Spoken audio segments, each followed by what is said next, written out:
Venku už sice roušku nosit nemusíme, ale pořád designéry trápí mnoho překážek a obtíží. Spojili jsme se proto s Diánou Farkas, maďarskou designérkou, a povídali si o aktuální situaci, ale především o jejich zážitcích z Prahy a zkušenostech s českým designem.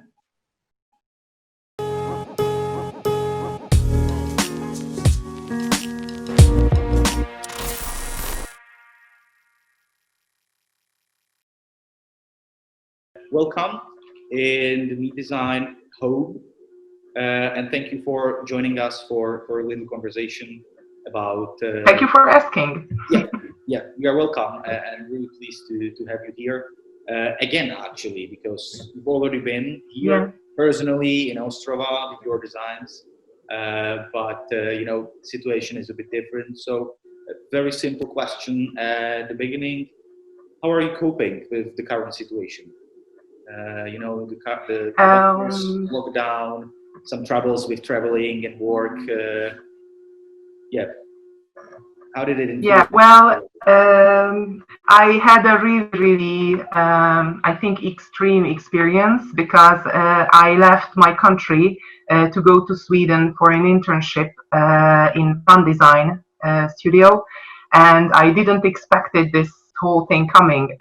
So I kind of left completely naive, and my first experience in Stockholm was the design fair, the furniture fair, and it was lovely. It was going so fluent, and the work was amazing. And then after 1.5 months, it started to be kind of shut it down. So we started to switch to home office, which is not that great if you are in a different country gaining some knowledge and try to learn things, because basically then you are kind of locked in your place where you are staying, and it's just kind of giving you a different sense.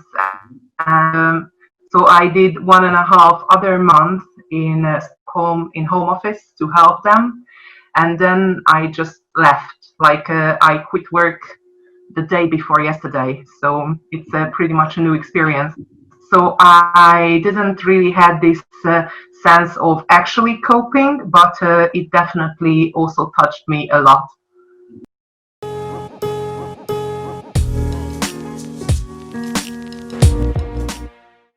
So my first question, would you consider yourself a glass designer, or is it like a too little scope and you feel as like, I don't know, general designer or product designer? What would you call yourself? I would definitely call myself a glassy person, because in general, I do believe all my ideas are somewhat connected to transparency or the lack of it. And I think glass is just the perfect material to capture that. And also, I just feel that glass holds too many opportunities not to go through all of them in my body of work, and I'm just too fascinated to switch, basically. But when I had to, purposefully, I would switch. But in general, if it's about my own expression, I would definitely employ glass a lot. What was your way to that? That's not the typical material you started with. It's difficult to handle it, to craft with that, produce anything. It's not like wood or pottery, whatever you imagine. So how did you get to this material and this fascination of transparency? I think it is a bit more fluent in Republic, as you are so surrounded by those objects. But here I really wouldn't say so. But basically, I think I'm kind of lucky because I'm based in a town which is close to Győr, which is a bigger town. It's a county center, and they established a kind of new school for arts and crafts. And when I was about to choose secondary school, I was pretty into seeing all the glassworks I saw in the secondary school. So I got kind of hooked. And since then, it just became more serious and serious.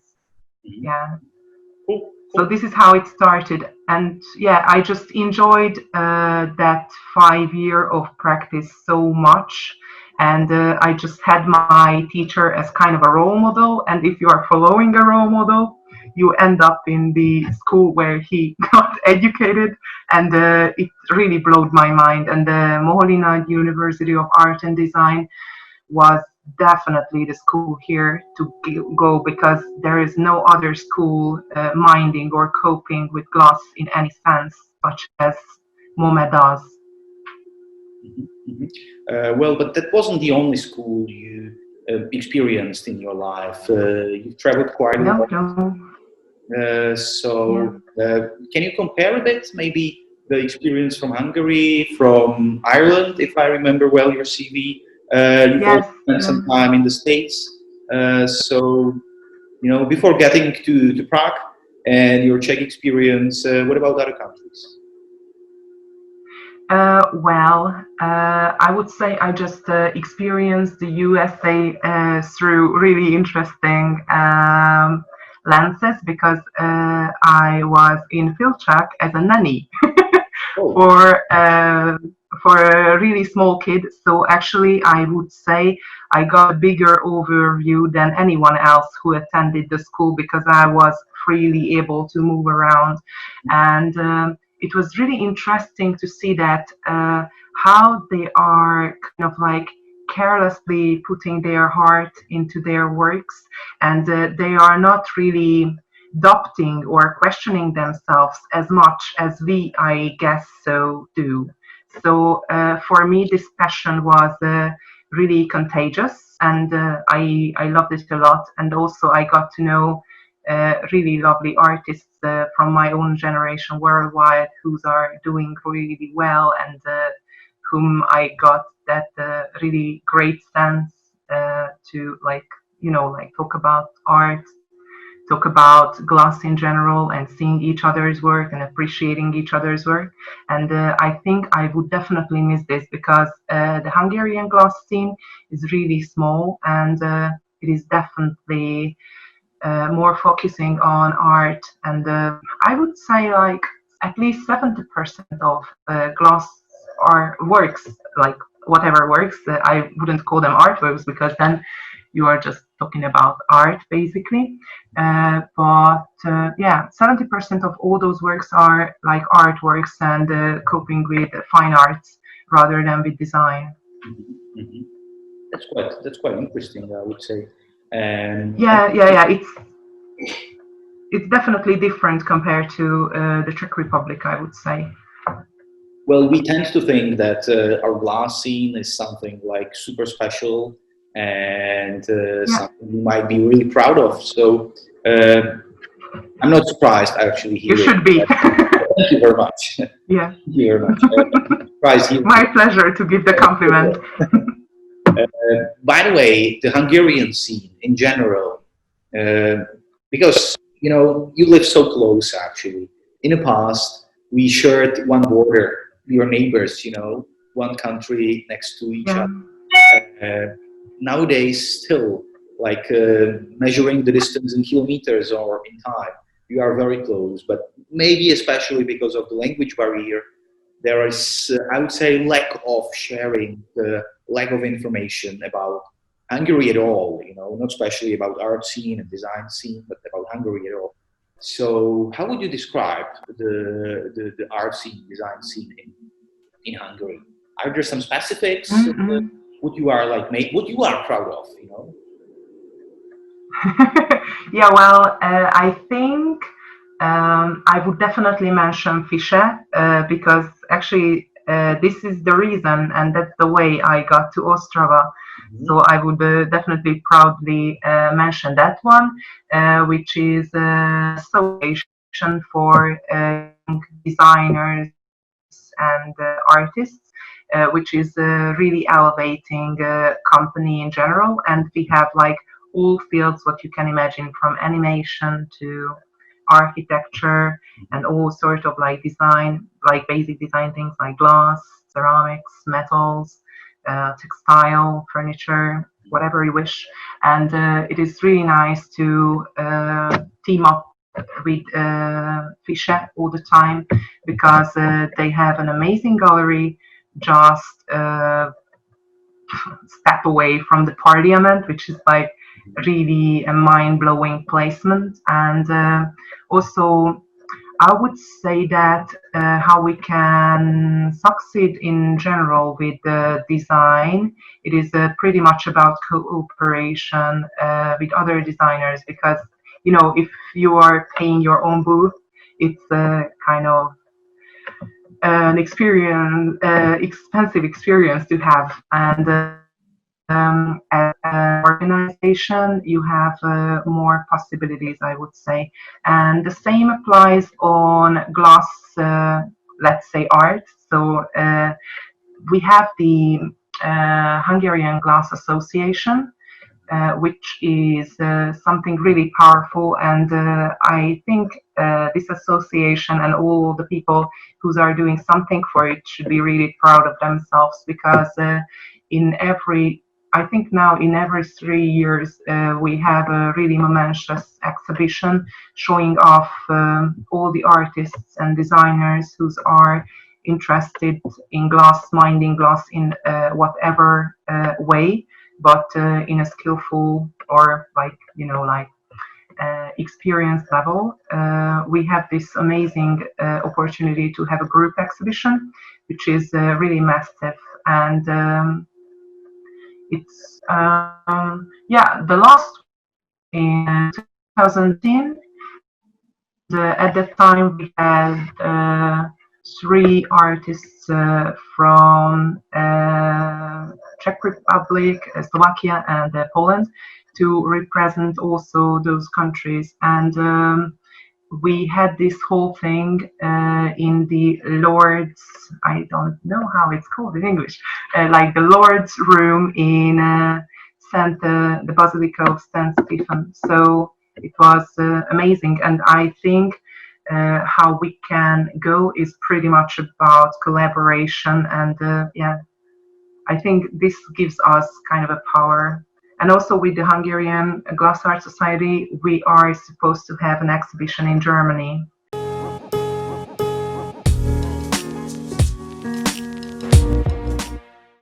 Well, if we think about like a glass, is it something what is, let's say, I don't know, booming among young designers, getting more and more popular material, or something what is on the edge, out of the main focus?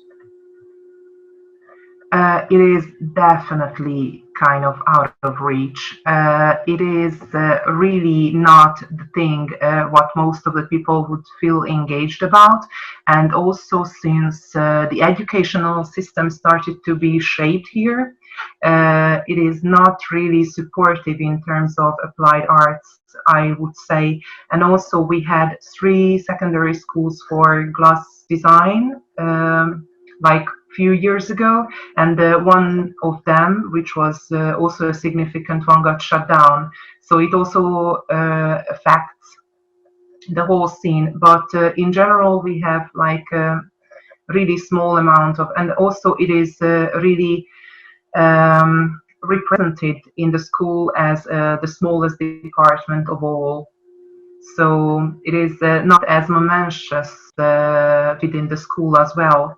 So I wouldn't really say that it's growing, but I really hope that even if we are not having like a lot of people doing that, I really hope we are about to achieve more and more. Mm-hmm. Well, this position, is it something what also motivated you to get the experience from abroad, to stay in the States as an any, but also get experiences from design schools in Europe and so on? Yes, definitely. But if I'm cheeky enough, I would definitely say that also my way of thinking, which is, I think, quite compatible with the Czech way of thinking about glass and art and design in general, was not that appreciated here. And I got few calls from other countries, like in the form of articles or whatever mention, which kind of encouraged me. There is part of the world probably that can appreciate my way of thinking. And I just had this idea, let's experience what other countries are doing, and other countries thinking about this part or this field of arts and design, because I really felt that the Hungarian approach in general, like in school, was not really my cup of tea. Mm-hmm. Mm-hmm.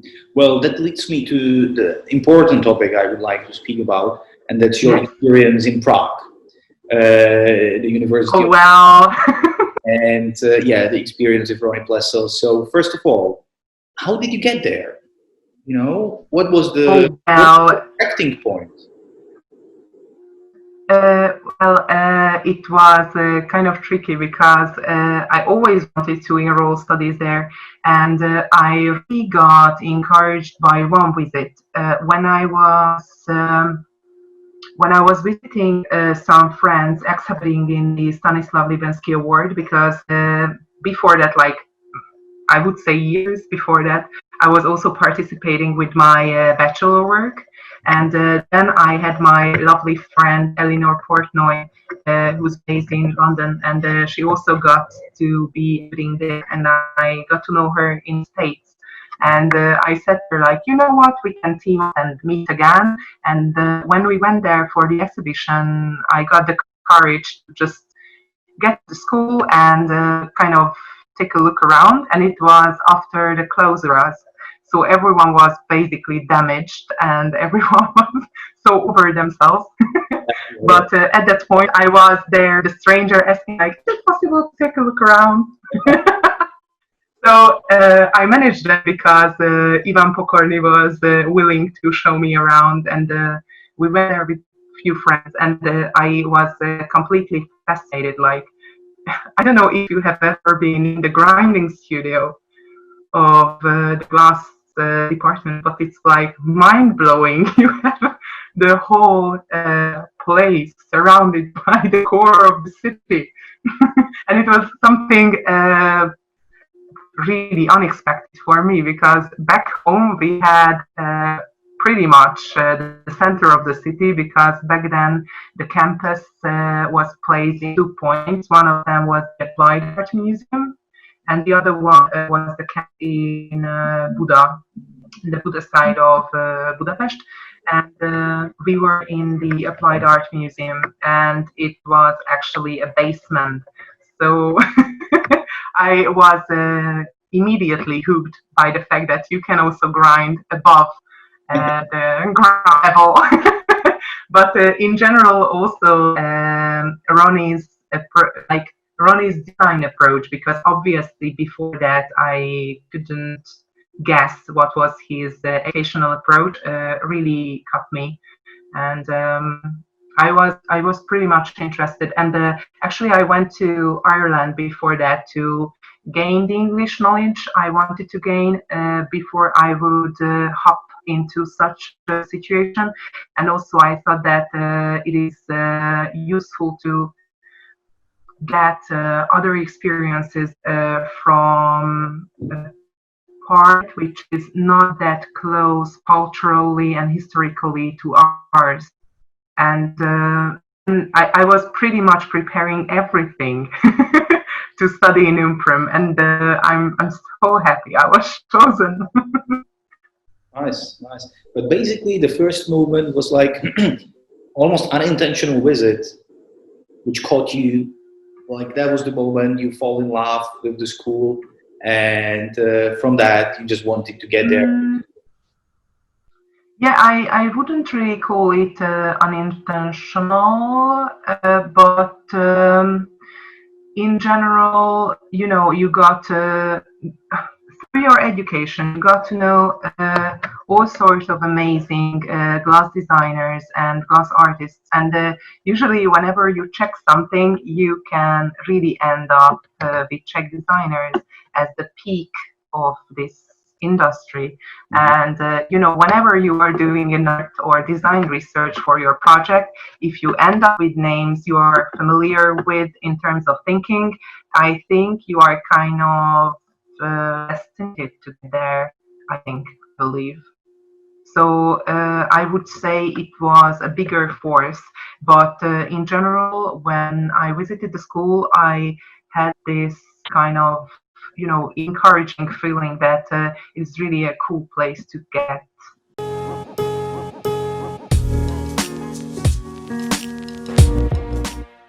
Well, browsing your webpage, your online portfolio, I found one project connected to your stay in Prague, and that's the design of a final exhibition. Let's say a different attitude to how to present glass and objects. So, can you tell us a bit more about it? Where did the idea come from? Yes, basically the first thing was rooted in the fact that I just wanted to amaze Ronnie. That was the first case.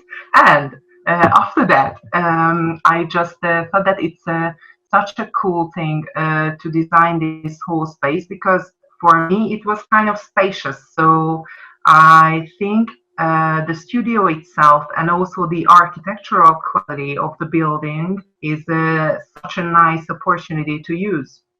And also I just my main idea was that it is such a pity we are never really showing objects how they supposed to be placed in surroundings. And then I was about that to move this whole experience to the extremes, because if you are thinking about an exhibition, usually you have this kind of like wholly uplifted sense of showing off things, which is usually not the way how you would love to cope with objects. And I think it is definitely making sense right now when you are really trying to arrange your home, because basically that's the space where you spend most of your time in. And so I was thinking about that to create this atmosphere and kind of have this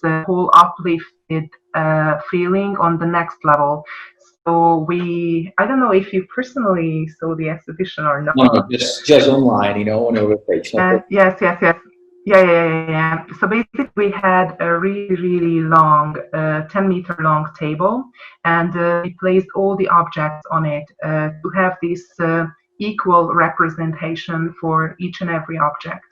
And then so it was my second semester in Prague, and the first one was interesting in terms of like how the studios are showing up their works.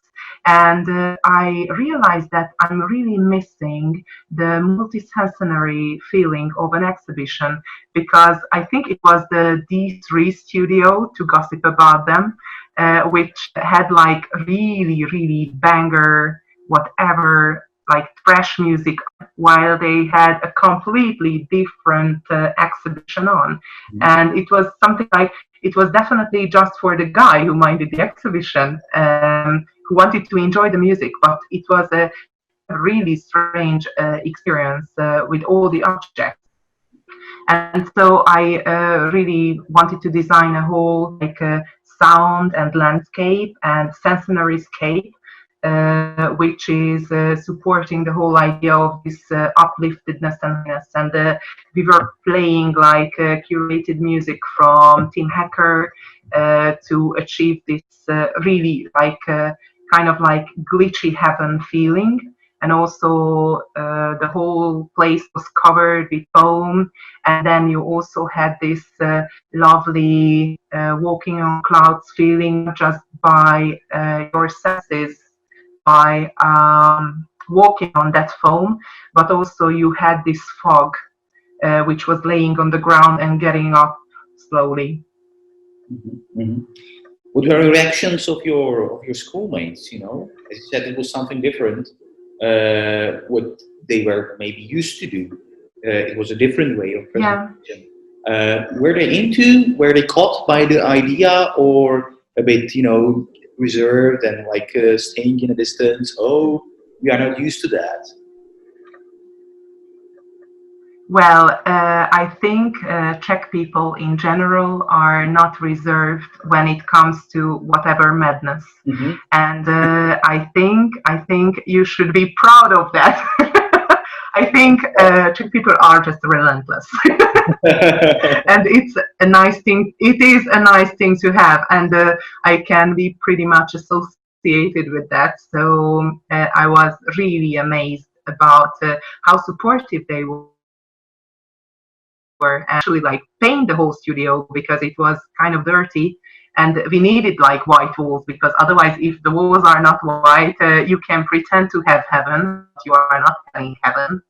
And so there was like ups and downs, but definitely the ups were like in a bigger group. So it was amazing to set it up. It was really nice to operate the whole thing, because we had to figure out how to keep the clouds on the ground. So it was also an experiment, which we enjoyed a lot, I guess. And everyone was so blown away by the whole thing, and they were proudly having their objects there. And the only thing they complained about was that this theme, or the cloudy effect, was causing some oily coverage on the pieces, but you can clean them. So it was just about this small damage, but otherwise I think it was an uplifting feeling for everyone, and they were really thankful, and I'm happy they came personally, even if they didn't really believe in the first place, they were pretty happy to be part of it, and they came to say thank you. So it was like, Yep, really that's nice. a supporting moment. I can imagine that. Well, having foreign students at a university is a perfect opportunity for them, because you can get a lot of from other cultures. On the other hand, I always say that the universities can get something from the foreigners.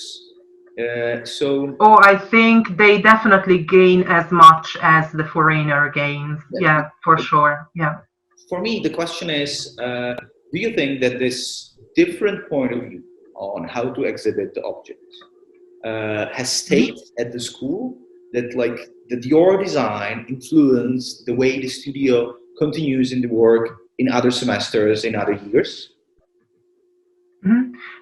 Well, I think, whenever you have the view of an outsider, you just got to know yourself better. And, the way how they exhibited things in the past and since then was always really, really strong and conceptually lovely, and the setup was amazing. It would be like so heavy-headed to say that, I did such job, and they just picked it up, and I think they were amazing before, and they are keeping the same quality up. I don't know if they did something that multisensory. I don't believe that, as I saw the pictures. But I think in general they got that sense of wholeness, and I think it's kind of a nice takeaway